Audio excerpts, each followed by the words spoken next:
Bonjour à tous et bienvenue dans ce nouvel épisode de Pick Six News. Aujourd'hui en compagnie de Maxime. Comment tu vas, Maxime? Salut Tristan, ça va bien? Nos deux équipes en win, donc on ne peut aller que bien. Donc voilà. C'est ça. Un bon week-end qui s'est passé. Déjà la fin de la week 4 de la NFL. Écoute, des tendances auxquelles on s'attendait pas, hein. Parmi les favoris, on a les Ravens qui sont à égalité avec les Browns, dernier de la division. Une victoire, trois défaites. Les Chiefs, eux, ils se sont bien repris. Les Eagles, toujours invaincus. Et on a eu la première égalité de la semaine aussi avec le Cowboys Packers, première égalité de l'année même, pardon. Et Voilà. par contre, on a eu quelques mauvaises nouvelles, puisqu'il y a eu un nombre, je trouve, assez important de blessures entre la semaine dernière et cette semaine-là. Ça commence à faire beaucoup. Après, bon, c'est à chaque fois en début de saison qu'on a tendance à voir pas mal de blessures, mais on a Malik Neighbors qui s'est blessé au MetLife Stadium. Donc c'est les ligaments du genou et c'est une fin de saison pour le receveur des Giants. Et dans le même match, on a Joe Alt qui s'est blessé à la cheville et qui a été forfait pour le reste du match, qui va manquer lui aussi quelques semaines. T'en as pensé quoi, toi? Est-ce que... Ben, à croire que c'est les terrains synthétiques pour les ligaments, c'est pas terrible, hein, que ce soit ligament cheville ou ligament du genou, c'est pas top. Après, moi je suis hyper deck pour les Giants parce que Neighbors, du coup, ben, ça allait fin. On promettait de lui, enfin moi et pas mal de gens, je pense, promettaient de lui que ça allait devenir un top 5 receveur, si ce n'est pas déjà le cas en fait. Et là, ben, au bout de la quatrième semaine, on va plus le revoir jouer pendant un an. Moi, je suis un petit peu peiné parce que c'est quelqu'un que j'aime vraiment beaucoup regarder jouer, quoi. Je suis pas fan forcément des Giants, tout ça, donc ça fait vraiment chier. Et pour Joe Alt, ben, pour les Chargers, ça fait vraiment chier, quoi. Rashawn Ouais, Slater, fin de saison, et là, Joe Alt, du coup, ça veut dire qu'ils vont se retrouver avec leurs deux tackles, c'est des gens de la rotation, quoi. Donc, comment Herbert et les Chargers vont-ils se relever de ça? En plus, Tristan, je pense que tu as le chiffre, mais combien de pressions ils se sont pris? Je crois ils ont pris 49 ouais, pressions. 46 pressions, 46% de pression sur les snaps de passe sur les deux dernières weeks, je crois. Ouais, et je crois qu'il y a 49 pressions en tout sur les Pouah. 2 dernières weeks, Ouais, franchement, c'est c'est un n'importe gros quoi. coup dur. Ben, on a vu que du coup Herbert avait eu beaucoup de mal. Et je crois qu'il y a Mekhi Becton aussi qui était ou qui est toujours absent sur la Ouais, O-line ouais, des Chargers. ouais, Donc ils ouais. ont trois maillons sur 5 qui ont sauté. D'ailleurs, en parlant de blessures, on a également eu hier soir la blessure vraiment euh, Elle était pas belle à voir, elle quoi. était gore, ouais. La blessure de Tyreek Hill qui ressemble à son âge à une blessure qui probablement mettra fin à sa carrière. Je suis pas sûr qu'il revienne d'une telle blessure, surtout, surtout à son âge et surtout pour un joueur de son profil qui repose beaucoup sur son explosivité, sa vitesse et tout. Et là, on a eu un genou qui s'est disloqué, donc voilà, âme sensible s'abstenir. Et on lui souhaite un bon rétablissement, ainsi que à tous les joueurs qui se sont blessés depuis le début de la saison. Ça Heu, fait jamais plaisir, quoi. ouais, bon rétablissement, ouais, après, si, parce que c'est pas quelqu'un qui fait, une bonne pub pour notre sport, on lui souhaite pas de mal, mais Tyreek Hill, voilà, moi je suis pas un défenseur de lui et je suis un peu neutre à sa blessure, quoi, parce que comme j'ai dit, c'est pas quelqu'un qui fait une bonne pub de notre sport avec des affaires un petit peu extra sportives. Donc voilà, on ne lui souhaite pas, bien sûr, on lui souhaite qu'il guérisse rapidement, mais après, voilà, c'est tombé sur lui et malheureusement, je suis un peu d'accord avec toi. Il doit avoir dans la trentaine passée, je Ouais, crois, ouais, il a plus de Tyreek 30 Hill. ans, Tyreek Hill. Donc, ouais, en plus, tu l'as dit, il jouait sur sa vitesse, sur sa vivacité. Là, disloqué, enfin, que son genou il soit disloqué, plus que les ligaments soient touchés. Je pense que ça sent pas bon pour la suite de sa carrière. Ouais, c'est clair. Sur un ton un petit peu moins triste et dramatique, on a eu un petit trade, voilà, un petit trade inattendu, mais puisque Aeronte Ersery a définitivement pris la place de titulaire au poste de left tackle pour les Texans, il se sépare de Cam Robinson et il l'envoie contre un vulgaire pick swap aux Browns de Cleveland.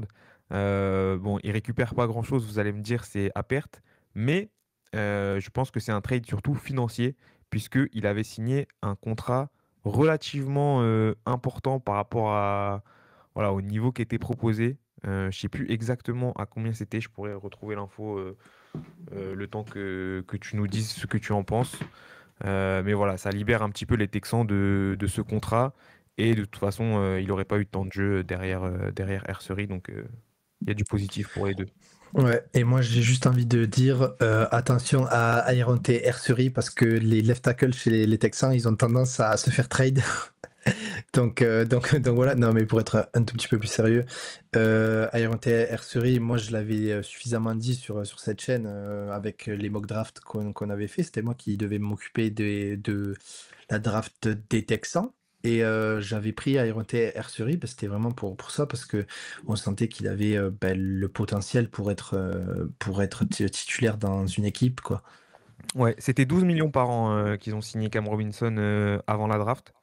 Ouais. Et de toute façon, c'était pas un choix complet. Enfin, financièrement, c'est cher, mais je pense qu'ils n'avaient pas énormément le choix après avoir trade Laremy Tunsil, puisqu'il fallait au moins une réponse au cas où, voilà, il y a comment on dit, une avarie de tackle à la draft, si jamais tous les tackles étaient partis. Mais finalement, ils ont eu Ersery au deuxième tour. Oui, pour que finalement, ils auraient pu aussi, on le dit ici, ça va faire plaisir à Joe qui nous écoute. Ils auraient pu avoir Josh Simmons au premier tour, ils ont préféré trade down C'est vrai, c'est contre vrai, c'est vrai. les. C'est Avec les Giants pour qui? Jackson Avec Dart, les je Giants pense. pour Dart, voilà. Ouais. Et eux, ils ont pris Jaden Higgins avec le pick, il me semble. Ouais. Et ils ont récupéré Ouais, un troisième tour en plus cette année et un troisième tour en plus l'année prochaine ouais. Donc, de la part ouais, des Giants. voilà, Et tu donc, m'offres une transition parfaite puisque bah, comme il n'y avait pas énormément de news cette semaine, on s'est dit qu'on allait faire un petit point après un mois de saison régulière sur les rookies de la saison 2025. Voilà, essayer d'aborder un petit peu ceux qui ont eu du temps de jeu et qui ont déjà, qui se sont déjà fait une place en NFL, que ce soit par la qualité de leur jeu ou par des concours de circonstances comme Jackson Dart chez les Giants. Mais donc, est-ce qu'il y a... Quels sont les rookies, toi, qui t'ont le plus impressionné et que tu as le plus remarqué en ce début de saison? alors, Emeka Egbuka, mais avant de dire pourquoi, juste, je vais te donner quelques stats. Là, dans cette week 4, il y a Emeka Egbuka, 101 yards et un TD. Omarion Hampton, 165 yards en tout et un TD. Ashton Genty, 155 yards en tout et 3 TD. Quinton Jenkins, 115 yards, 3 TD. Woody Marks chez les Texans, 119 yards, 2 TD. Et Cam Skatebo, 90 yards en tout. Et enfin, RJ Harvey, 98 yards et un TD. Donc, ça m'a fait plaisir de voir que cette cuvée de running back prenne enfin forme parce que Omarion Hampton et Genty, les deux running backs de ce premier tour de la draft 2025, avaient un petit peu déçu tout ça. Ben là, j'ai l'impression que leur saison est lancée, quoi. Mais ouais, moi, je vais te dire juste Emeka Egbuka parce que le type, il est trop fort chez Ah, les. mais t'es pas obligé d'en choisir un seul, hein, t'inquiète. Ouais, ben du coup, Emeka Egbuka, parce que ça m'a fait un peu comme la même chose que Neighbors quand je le voyais jouer lors de la saison de 2024. C'est que t'as l'impression que ce mec-là, il est dans la ligue depuis 2, 3, 4 ans, tu vois. Genre, tu te dis, mais il fait ça au calme et il est trop fort. On a vu que contre Sauce Garner, contre les Jets, il avait fait des catchs et on connaît Sauce Garner, c'est un des meilleurs cornerbacks de la ligue en man-to-man. Et il défendait bien en plus. Et Egbuka, il va te chercher des catchs, mais tu te dis, wow, mais ça, il y a que 5 mecs sur cette terre qui peuvent faire ça contre Sauce Garner. Tu vois. Donc ouais, il m'a choqué. Et juste, je suis un peu deg qu'il ait été pris un pick avant nous. Voilà. Ouais, je comprends, je comprends. Moi, j'ai bien aimé Tyler Warren chez les Colts. Je trouve il est déjà beaucoup utilisé. Il est ouais, déjà très présent dans les play calling et tout. Euh, bon, on a vu des saisons rookie de tight end avec Bowers, avec Laporta récemment et avec Kyle Pitts même sur sa saison rookie, qui ont un peu dérogé à la règle habituelle de temps long pour développer les tight ends.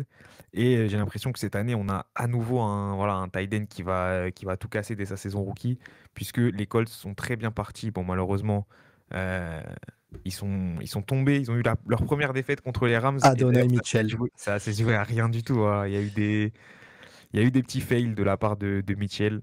C'est vraiment dommage parce que l'action était magnifique. Et il drop tout seul. Il fumble la balle tout seul juste avant la end zone. C'était d'ailleurs arrivé à Jonathan Taylor l'année dernière en week On 16, s'en si je souvient. dis pas de bêtises. Et ouais, Ouais, je me c'est souviens. ça. Et, Euh, et tu as oublié le holding pour le TD de je l'ai pas, Taylor. je l'ai pas oublié, je l'ai pas oublié. Mais c'est vrai que ça annule aussi un TD. Ouais. Donc, Et coup dur pour les Colts. juste, j'ai envie de te demander, on est là pour se mouiller, bien sûr. Est-ce que tu penses que Tyler Warren va faire une meilleure saison rookie que Laporta? Parce que Bowers, je n'en parle pas parce que c'est difficilement réplicable, mais est-ce que Laporta, est-ce que ça va être mieux? Ouais, si, je vais aller regarder, mais dans mon souvenir, Laporta avait énormément de TD sur sa première saison. 2023, il est à 10 touchdowns. Donc je pense qu'il est à 889 yards et 10 touchdowns. Je pense qu'il fera potentiellement une meilleure saison en termes de réception et de yards, donc de nombre de réceptions et de yards à la réception, mais il n'aura pas 10 touchdowns. Je pense que c'est trop et que enfin, c'est trop. Je veux dire, c'est vraiment difficile à dépasser. Déjà, Laporta, il a jamais fait aussi bien que sur sa saison rookie. Et même beaucoup de tight ends ne font pas 10 touchdowns par an. Même Euh, Bowers, l'année dernière, il a pas dit TD, il me semble. ouais, et puis même Trey McBride, il a, je crois, je sais même pas il doit avoir un TD maximum l'année dernière. Pas, enfin, c'est pas sa saison rookie, mais voilà. Un ou deux, ouais. Il me Ouais. semble que c'est un. Donc, à mon avis, il peut faire une meilleure saison que Laporta, mais il aura juste pas autant de touchdowns, ça c'est clair.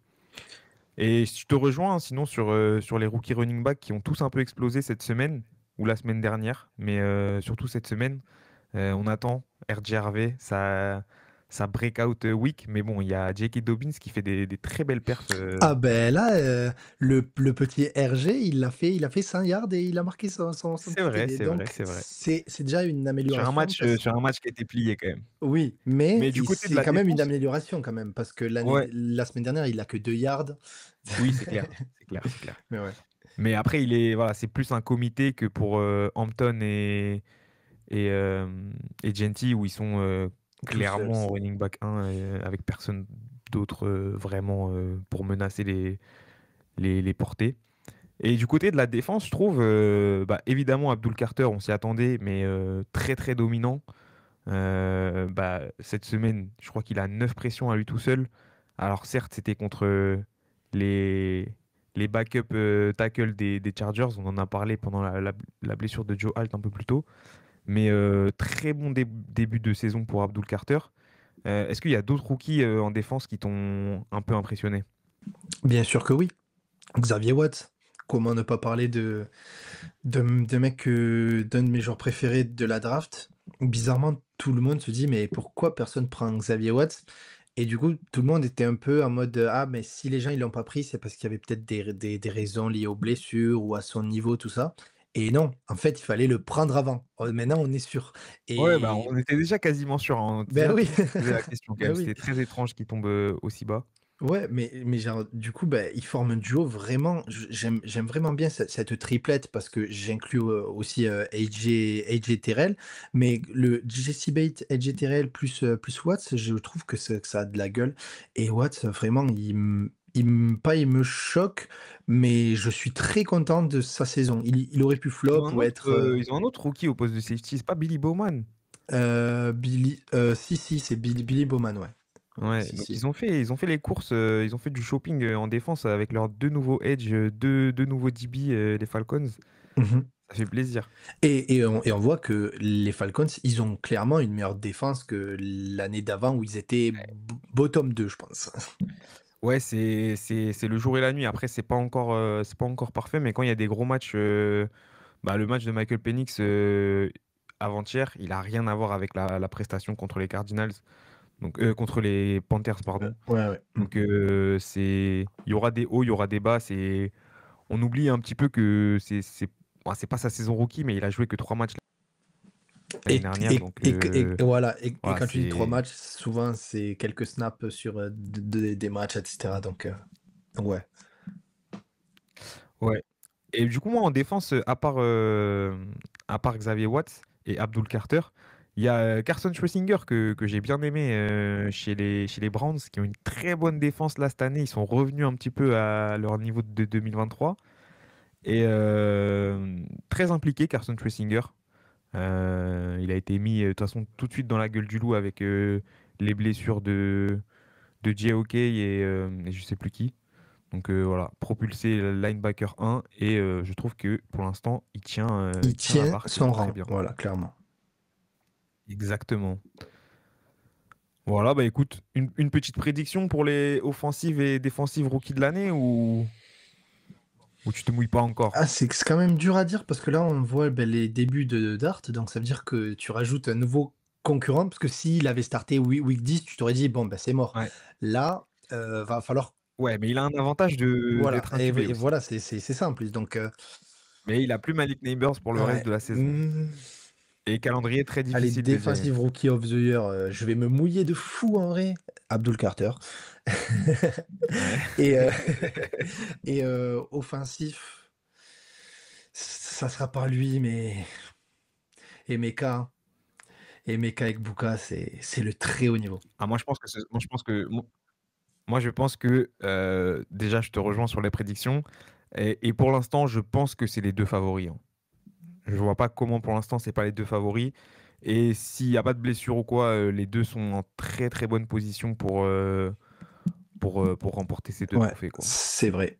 Donc toi, tu dirais ça aussi. Tu dirais sur les deux. Moi j'aurais dit Egbuka et Abdul Carter. D'ailleurs, on avait fait des prédictions avant la week 1 et on avait donné 3 candidats à chaque fois. Et Egbuka faisait partie des 3 et Carter faisait partie des 3 en défense. Donc bon, c'est pas non plus comme si c'était. Ils Oui, débarquent oui. pas, quoi.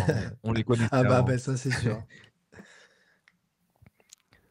En tout cas, bah écoute, merci beaucoup à tous d'avoir écouté ce court épisode, mais on espère que ça vous a plu.